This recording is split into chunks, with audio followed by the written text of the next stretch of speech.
दोस्तों नमस्कार, मैं हूं आपका दोस्त सखा और मित्र जुगानी। आप देख रहे हैं चाय पर चर्चा, आपका फेवरेट शो। उसके बाद में आज देख लेते हैं कि आप लोगों ने सब्जेक्ट तो देख ही लिया होगा, बट एक जो क्वेरी ले लेते हैं, उसी क्वेरी से रिलेटेड है। क्वेरी में क्या बोल रहे हैं, यह है श्याम सिंह जी। श्याम सिंह जी बोल रहे हैं, सर जी नमस्कार, म्यूचुअल फंड पर एक स्टोरी के रूप में समझाएं और आप समझाएं, आपकी बहुत कृपा होगी। देखिए सर, इसमें कृपा वगैरह की बात नहीं है, ये मेरा दायित्व है कि आप लोगों को कम से कम इसको बताया जाए। सही बात है। चलिए, आपने बोला है तो इसके बाद में इसमें दो चीजें कवर कर लेंगे। एक तो आपको एक ग्लैंस में म्यूचुअल फंड क्या होता है और ये कैसे काम करता है वो आपको बताता हूं। उसके बाद में इस समय लमसम करें या नहीं करें वो भी बात कर लेते हैं, ठीक है ना। और एक आध क्वेरीज और देखते हैं, जिनकी क्वेरीज रह जा रही है मेरे को पता है, बाकी हैं आप लोग उत्सुकता से इंतजार कर रहे होंगे, बट थोड़ी सी हमारी भी मजबूरी समझिए। 20 मिनट 30 मिनट की वीडियो होने के बाद में नहीं कवर हो पाता है तो भी कितनी सारी कवर करें। अगर मान लिया आधी अधूरी जानकारी दे देंगे तो उसका कोई फायदा नहीं होगा। तो सबसे पहले देख लेते हैं, टाइम ना वेस्ट करते हुए, कि म्यूचुअल फंड होता क्या है। सबसे पहले म्यूचुअल फंड देखो, जो नए व्यूअर्स हैं उनको मैं बता दूं, आप लोग देख रहे हो तो कम से कम जानते ही हो, अच्छे से जानते हो म्यूचुअल फंड होता क्या। लेकिन फिर भी अगर आई है, क्वेरी आई है, तो उसको कवर करना हमारी प्राइम रिस्पॉन्सिबिलिटी है। देखते हैं, जब तक कर पाएंगे कवर तो डेफिनेट है करेंगे, नहीं तो एक सेशन क्यूरीज का ही कर दिया करेंगे। एंड ठीक है, म्यूचुअल फंड देखो दोस्तों, ऐसा है कि म्यूचुअल फंड का पैसा भी आपका इक्विटी में लगता है और डेप्ट में लगता है। दो टाइप के हो गए, इक्विटी और डेप्ट हो गए। तो सबसे पहले बात कर लेते हैं इक्विटी की, ठीक है ना। क्योंकि डेप्ट जो होता है, डेप्ट में कारपोरेट बॉन्ड में, गवर्नमेंट की सिक्योरिटीज में, इसमें एक्सेट्रा में आपके पैसे लगते हैं, और जो कि थोड़ा सा ये होता है स्टेबल रिटर्न देते हैं, बट उनका रिटर्न कम होता है, उनके लिए कुछ लॉकिंग पीरियड का टाइम होता है। बट इक्विटी में आपको बताऊं, इक्विटी में मेनली तीन थीम पर यह काम करता है। एक तो सबसे पहले टॉप की 100 जो कंपनियां हैं वो आपकी लार्ज कैप में आती हैं। लार्ज कैप कंपनी मतलब जिनका कैपिटलाइजेशन बहुत होता है, जिनका इंफ्रास्ट्रक्चर बहुत होता है, जो कि वेल स्टेब्लिश्ड होती हैं। टॉप की ब्लू चिप जो 100 कंपनियां होती हैं उनको बोला जाता है लार्ज कैप। 121 से 250वीं कंपनी तक आपका मिडिल साइज की कंपनियां मानी जाती हैं। इनका एयूएम भी काफी सारा होता है, इंफ्रास्ट्रक्चर भी इनका काफी सारा होता है, ये भी स्टेब्लिश हो चुकी होती हैं। काफी हद तक इसमें ग्रोथ की संभावना होती है और ये भी प्रबल संभावना होती है ये ब्लू चिप की तरफ अग्रसर होंगी। 291 कंपनी से लेकर के आनवर जितनी कंपनियां हैं, 4000 कंपनी तो मिनिमम मान लो, या 5000 कम से जिनका 5000 करोड़ से जिनका कम एयूएम होता है, दो चीजें मान लीजिएगा, वो आपकी क्या होती हैं, आपकी मान नहीं लीजिएगा, सत्य है। तो ये होती हैं आपकी स्मॉल कैप कैटेगरी की कंपनियां होती हैं, जिनका इंफ्रास्ट्रक्चर थोड़ा सा कम होता है, जो कि इस समय ग्रो कर रही होती हैं, अपने आप को स्टेब्लिश कर रही होती हैं। इनमें मैक्रो इकोनॉमी की भी आ जाती हैं, एमएसएमई की भी आ जाती हैं, कुछ ऐसी कंपनियां आ जाती हैं जो थोड़ा सा स्टेब्लिश हो चुकी होती हैं, उनको कहा जाता है स्मॉल कैप कंपनीज। अब सवाल ये उठता है कि ये तो कंपनीज की बात हो गई, अब इसमें आपका फंड मैनेजर, तीन टाइप के फंड्स मेनली होते हैं इक्विटी के, जो कि इक्विटी का एक रिस्की सौदा माना जाता है। उसमें तीन टाइप के फंड होते हैं। पहला जो थोड़ा स्टेबल होता है उसको लार्ज कैप कंपनीज में, 1 से लेकर के 100 कंपनीज में आपका फंड मैनेजर इन्वेस्ट करता है। वो उसमें से कितनी कंपनीज में करता है उसके विवेक के ऊपर डिपेंड करता है। लेकिन लार्ज कैप के लिए ये क्राइटेरिया है, 2018 में सेबी ने रेगुलेशन ला दिया। अब सेबी वर्ड आ गया तो सेबी को बता दो, security exchange board of India Bharat की वो संस्था है जो कि 1989 में फॉर्म हुई थी, बट इसको ऑटोनॉमस किया गया 1991 में, जब हर्षद मेहता वाला कांड हुआ था। उसके बाद में इसको पावर दी गई, काफी सारी पावर्स दी गई हैं। समझ लो कि ये इन्वेस्टर्स के लिए माई बाप और ऑडिट करना, मतलब लेखा जोखा करना इत्यादि करना सेबी का काम होता है, जो भी इक्विटी में या शेयर मार्केट का लेन देन होता है, ठीक है ना, डीमैट अकाउंट में। तो अब वहां पर आ गया आपकी लार्ज कैप कंपनियां, आपको करके समझ गए। तो वहां पर 65% आपके फंड मैनेजर को इन्वेस्ट करना है, 35% वो मिड कैप, स्मॉल कैप या डेप्ट की तरफ जा सकता है। पहले क्या होता था, रिटर्न ज्यादा करने के लिए आपके फंड मैनेजर मिड कैप और स्मॉल कैप का एक्सपोजर बढ़ा देते थे, तो मिड कैप और स्मॉल कैप वालों का भी क्या होता था, वो स्टेबिलिटी लाने के लिए यहां कर देते थे। लेकिन अभी नहीं, निवेशकों के हित को ध्यान रखने के लिए सेबी ने फैसला लिया, भाई जिसने सोच लिया है कि मेरे को जोखिम ज्यादा लेना है, तो उसके निवेश को आप लोग कैसे गड़बड़ कर सकते हो, आप लोग कैसे अपनी मर्जी कर सकते हो, तो मिनिमम 65% करना है। वैसे सेम मिड कैप आपका आ जाता है। मिड कैप में 101वीं कंपनी से लेकर के 250वीं कंपनी तक आपका पैसा लगता है। तो आप इस चीज को समझिए कि आपकी मिड कैप कंपनियां भी थोड़ी सी रिस्की होती हैं।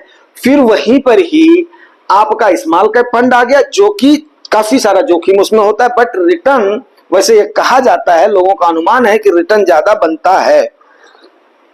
मेरे कहने का मतलब ये कतई नहीं है आप अपना सारा पैसा स्मॉल कैप में या मिड कैप में डाल दीजिए। बात समझ गए आप?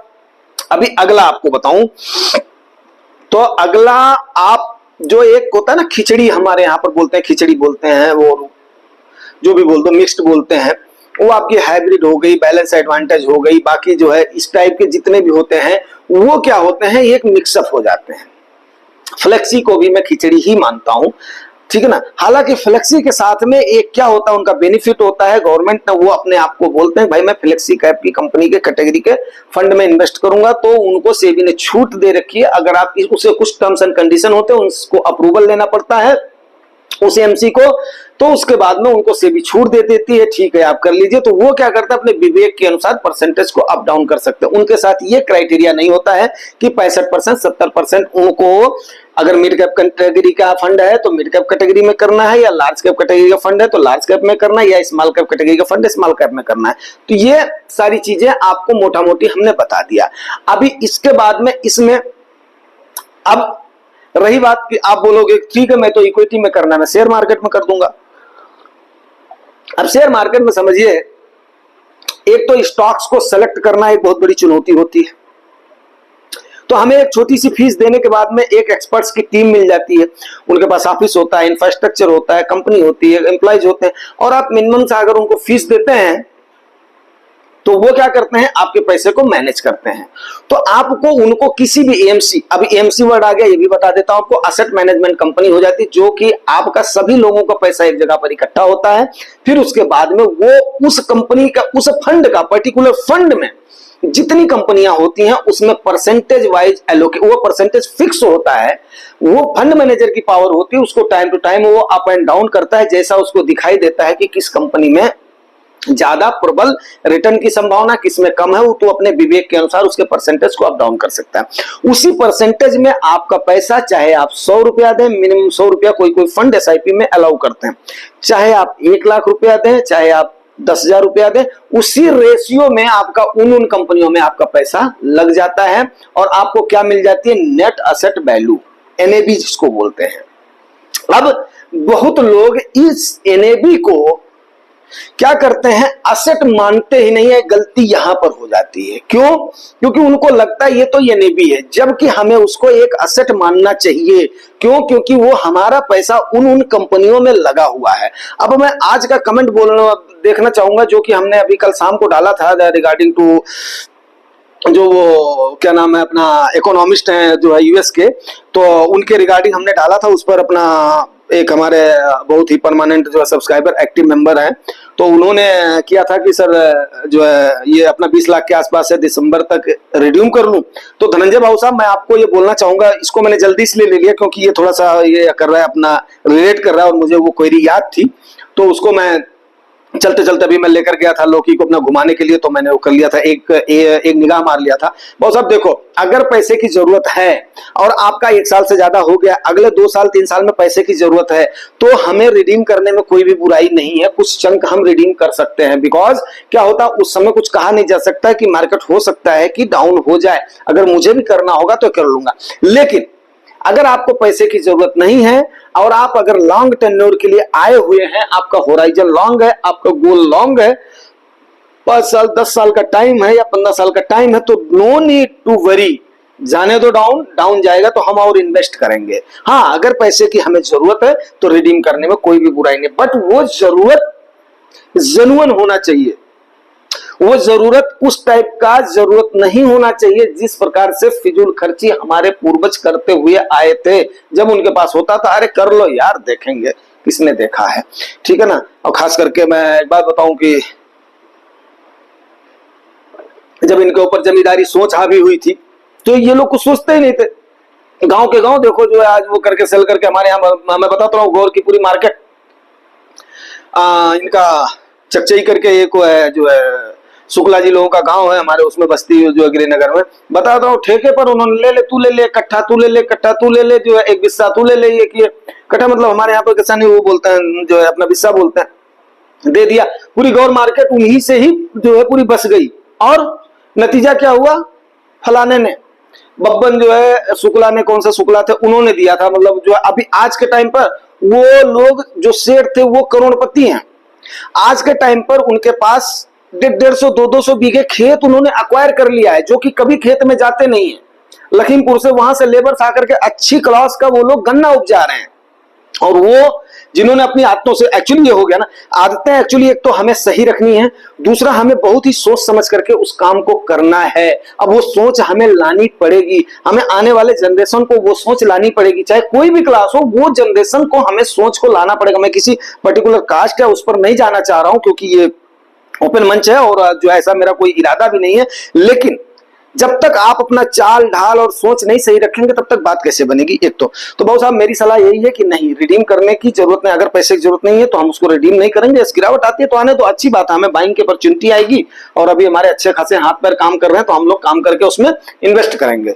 ये हमारा इन्वेस्टमेंट है किस पर्पज के लिए, ये इन्वेस्टमेंट हमारा है एक गोल को फिलअप करने के लिए, और प्लस जिस दिन हमारे हाथ पैर ना काम करें, अंगुलियां काम करें, भैया ठीक है डालो निकालो उसके बाद में खर्च करो, जब तक चल रहे तब तक हम लोग काम कर रहे हैं, कोई टेंशन नहीं। हाँ यही है कि थोड़ा सा जब सिक्योर हो जाएंगे तो टेंशन फ्री होकर के काम करेंगे।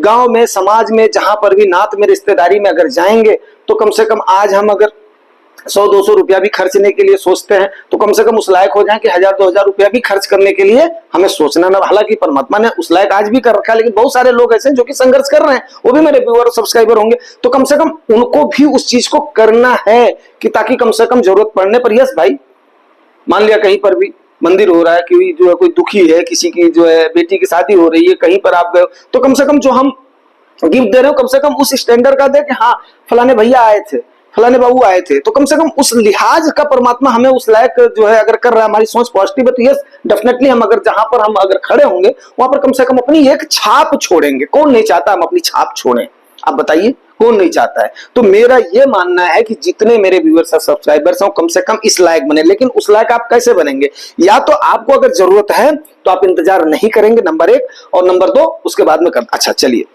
अभी आ जाते हैं इस पर। आपको एएमसी समझ में आ गई, एक्सपेंस रेशियो आपको समझ में आ गया। देखिए एक्सपेंस रेशियो, अभी म्यूचुअल फंड में आप 2 टाइप से इन्वेस्ट कर सकते हैं। एक होता है आपका डायरेक्ट कई सारे आपको ऐप भी जैसे जीरोधा हो गया, ग्रो हो गया, अप स्टॉक हो गया, इटी मनी हो गया एक्सेट्रा, ये लोग आपको एक प्लेटफॉर्म देते हैं, और प्लेटफॉर्म देने के बाद में आप, हालांकि सारे बैंक भी देते हैं प्लेटफॉर्म, ये भी क्लियर कर ले, सारे बैंक भी प्लेटफॉर्म देते हैं, लेकिन आपको ये भी जो है आपको एक प्लेटफॉर्म देते हैं, उस प्लेटफॉर्म के थ्रू आपका जाना कहां पर, पर्टिकुलर फंड में, पर्टिकुलर एएमसी में ही जाना है, ठीक है। तो आपको ये डायरेक्ट की सुविधा देते हैं कि आप उसमें डायरेक्ट इन्वेस्ट करें, मतलब आपको किसी के सलाह की जरूरत नहीं, आपने फंड करके जो है टॉक जैसे एक इसको देख करके जब आपको ये आ गया, समझ में आ गया कि ये हमें ऐसे ऐसे करके फंड लेना है, हो सकता है 1-2 फंड में कोई गलती हो तो उसको 1-2 साल में आप इसको आगे पीछे कर सकते हो, उसमें कोई भी बुराई नहीं है। फिर आपने क्या किया, डायरेक्ट अपना इन्वेस्टमेंट सीख लिया, भैया मेरे को इस कैटेगरी का ये फंड लेना है, ये मेरा गोल है, ये मेरा रिस्क एपेटाइट है, इसके अनुसार मैं इसको ले लूंगा। आपने फंड को सेलेक्ट कर लिया, उसके बाद में जा रहे हैं। तो मेरी तो सलाह यही है कि आप डायरेक्ट एएमसी को करो। तो जो अभी जो 4 जून का हादसा हुआ था कि आपको एनएबी नहीं मिली थी, क्यों, क्योंकि क्या हुआ कि पेमेंट के एग्रीगेटर ही फेल हो गए थे, और दूसरा इसमें क्या है, आपका पैसा कहां जाएगा, आपका पैसा यहां से फिर उसमें जाएगा, क्या नाम है, अकाउंट से कटेगा, अकाउंट से कट करके फिर फलानी जगह पर जाएगा, जिस ऐप से आप करो वो ऐप बोलेगा पेमेंट एग्रीगेटर को जा रहा है, एग्रीगेटर बोलेगा म्यूचुअल फंड के पूल को जा रहा है, फिर पूल वाला बोलेगा मेरे पास आया नहीं। तो इस टाइप का झोल झाल हो गया, सभी एक दूसरे को ब्लेम गेम खेल रहे हैं। अब उसमें किसने चालबाजी किया है कुछ कहा नहीं जा सकता है, फिर वो हो गया टाटा फिश हो गया मामला, ठीक है ना। सब वही है, एक दूसरे के जो है अपना भाई है कि यार तूने भी मजे ले लिए, तूने मजे ले लिए, तूने मजे ले लिए। इन्वेस्टर जाए उसमें जाए, जिसके पास पहुंच गया उसने अपना बंदर मार्ट कर दिया, किसके पैसे का, आम आदमी के पैसे का। लेकिन वही अगर डायरेक्ट आपने किया होता एएमसी को, थोड़ी सी मेहनत करोगे तो हो जाएगा, ठीक है ना। अब मेरे पास उतना इंफ्रास्ट्रक्चर नहीं कि मैं और उतना टाइम भी नहीं कि मैं एक उसका एएमसी का और आपको एक उसमें वो करूं। आप ढूंढोगे तो बहुत सारे लोग इस टाइप के, क्या नाम है अपना, जो मतलब जो है वो करते रहते हैं, तो उनसे आप वो करवा लीजिएगा, क्योंकि मेरा एक एजुकेशनल पर्पज है, तो मैं चाहता हूं कि ब्रॉड वे में आप लोगों को एजुकेट करा जाए। ठीक है, तो यहां पर आप चले गए। रेगुलर फंड वो फंड होता है जो कि आप किसी ब्रोकर के थ्रू लेते हैं, एजेंट के थ्रू लेते हैं। इवन बैंक में भी आप जाएंगे तो बैंक वाले भी ब्रोकर या एजेंट का ही काम करते हैं। बेशक वो आपको जिंदगी में कभी राय ना दे, क्योंकि उसमें उनको कमीशन थोड़ा सा ज्यादा मिलता है, 1% 1.25% उनका कमीशन ज्यादा मिल जाता है। अगर कोई बंदा आपको राय दे रहा है टाइम टू टाइम कि भैया अभी आप लमसम करो, भैया आप अभी ये करो वो करो, आप उसके माध्यम से ले ले, तो आई थिंक नो हार्म है।